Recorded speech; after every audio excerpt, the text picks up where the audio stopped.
बाबा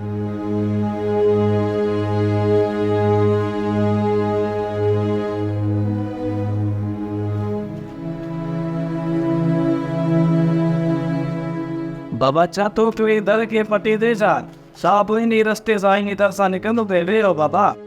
ॻोठ जो चङो आहियां, पर हिते त ॼण पंहिंजी का हैसियत ई कान्हे। छा तो चवीं? बाबा मूं चयो त हिते का वेहण लाइ जॻह ई कोन्हे। मुंहिंजे मथे ते चढ़ी वे, बाक़ी ॿी जॻह त मूं वटि कोन्हे जो तोखे मां वेहारियां। बाबा मां बीठो हाँ, नाराज़ छो थो थी?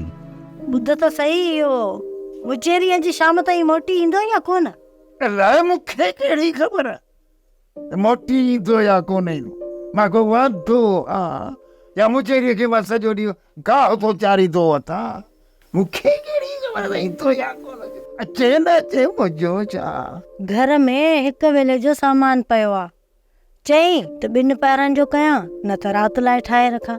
अम्मा राति लाइ टारे रख, जेकॾहिं काका मुजेरी न आयो पोइ छा असां सुभाणे ताईं बुख ते रहंदासीं? चई त वियो त कुझु ॿुधी शाम ताईं वापसि ज़रूरु ईंदुसि। मोटंदो त तॾहिं न जॾहिं हुनखे ऑफिसर मिले ऐं उहो हुनजी मदद बि करे। ऑफिसर वो ऑफिसर सयल गाड़ी परेशान कयो अथई, पहिरियों ॾिसंदो कर पोइ कंहिंजी बाहि मथे विझंदो कर। अलाए किथां जट ते था निकिरनि।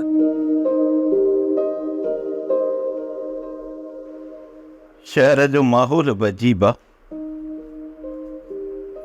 असां वटि केरु लड़ी ईंदो आहे त असां हुनखे जीअ में जायूं ॾींदा आहियूं, उनजा हथ धोराईंदा आहियूं, उनखां हाल हवाल पुछंदा आहियूं, उन्हनि जी ख़िदमत कंदा आहियूं। हिते त केरु मुअसर जो जवाब ई नथो ॾिए। हर को भॼ भॼा में लॻो पियो आहे। ॼण त का हिते क़यामत अचणी आहे। मां ग़लति जाइ ते पहुतो। मां सम्झां थो त हिते मुंहिंजी का बि मदद कान थींदी। मूंखे हितां वञणु खपे, पर न, हिकु दफ़ो ऑफिसर सां मूंखे मिलणु घुरिजे। सुभाणे ईअं न थिए जो मां ऑफिसर जे अॻियां मयारी थी पवां। खैर जेकॾहिं मदद थी न त मुचेरी कुझु न कुझु आणींदो ज़रूरु, पर जेकॾहिं मदद नथी थिए ऐं 4 ॾींहं शहर में टिकी थो पए, पोइ त फेरी मुजेरी वापसी में अची असांजा लाश दफ़नाईंदो। लाश अलाह ई न करे जो अहिड़ो वक़्तु अचे। खैर अहिड़े वक़्त मां त गुज़रूं पिया, अञा कहिड़ो मथां वक़्तु ईंदो। बाबा खुदा कंदो त काका मुजेरी अन्न जो उठ भराए हिते पहुचंदो। अम्मा पुट अन्न जो उठ एतिरो सस्तो कोन्हे जो उठ भराईंदो। बाबा इन करे नार खे घेरणो थो पए।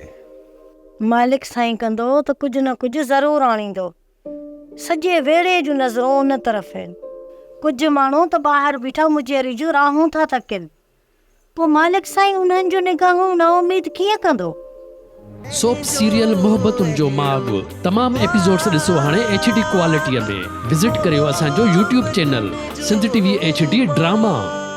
सब्सक्राइब कयो असांजो official YouTube channel Sindh TV HD drama ऐं वधीक अपडेट लाइ बेल आइकन खे क्लिक करियो।